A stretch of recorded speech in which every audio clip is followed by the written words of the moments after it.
மாருதி நிறுவனம் கடந்த 1982ஆம் ஆண்டு ஜப்பானின் சுசுகி நிறுவனத்துடன் கைகோர்த்து தொடங்கப்பட்டது. மாருதி 800 ரக கார் இந்திய கார் சந்தையில் மிகப்பெரிய மாற்றத்தை ஏற்படுத்தியது. 1983ஆம் ஆண்டு டிசம்பர் 14ஆம் தேதி முதல் மாருதி 800 கார் டெலிவரி செய்யப்பட்டது.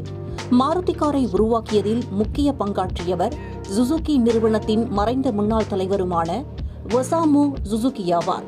இவர் ஜப்பானில் ஓடிக்கொண்டிருந்த ஆல்டோ ரக காரை இந்திய சாலைகளுக்கு ஏற்ற வகையில் மாற்றி இந்தியாவில் அறிமுகப்படுத்தினார்.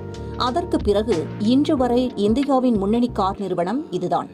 கடந்த 40 ஆண்டுகளாக இந்திய கார் சந்தையில் மாருதி நிறுவனம் 40% தக்க வைத்துக் கொண்டுள்ளது. கடந்த 39 ஆண்டுகளாக இந்திய சந்தையில் அதிகம் விற்பனையாகும் கார் ரகங்கள் மாருதி நிறுவனத்தின் தயாரிப்பாகவே இருந்தது. 1985 முதல் 2004ஆம் ஆண்டு வரை மாருதி சுசுகி 800 கார் விற்பனையில் முதலிடத்தில் இருந்தது. 2005 முதல் 2017ஆம் ஆண்டு வரை மாருதி ஆல்டோ விற்பனையில் முதலிடத்தை பிடித்தது.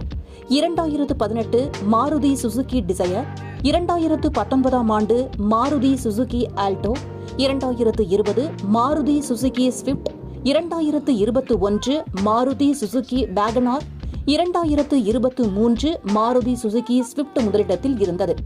மாருதி சுசுகி தயாரிப்புகள் இத்தனை ஆண்டுகளாக முதலிடத்தில் இருந்த தருணத்தில் முதன்முறையாக மாருதி நிறுவனத்தை அசைத்து பார்த்துள்ளது Tata Motors.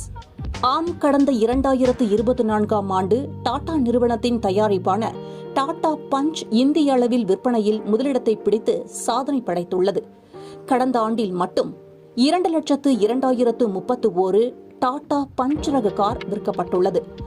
Maruti Suzuki Wagon R 1,90,855 விற்பனையுடன் 2வது இடத்தை பிடித்துள்ளது.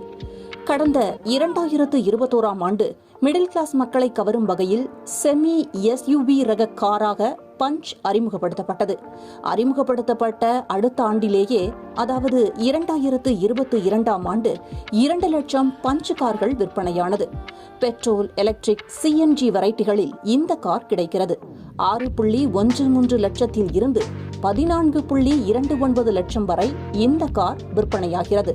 அழகான வடிவமைப்பு மட்டுமல்லாமல் குளோபல் என்சிஏபி மற்றும் பாரத் என்சிஏபி அமைப்புகள் டாடா பஞ்சுக்கு பாதுகாப்பான கார்கள் வரிசையில் 5 ஸ்டார்களை வழங்கியுள்ளதும் இந்த கார்கள் வாடிக்கையாளர்களின் முக்கியத்துவம் கொடுக்க காரணமாக அமைந்துள்ளது.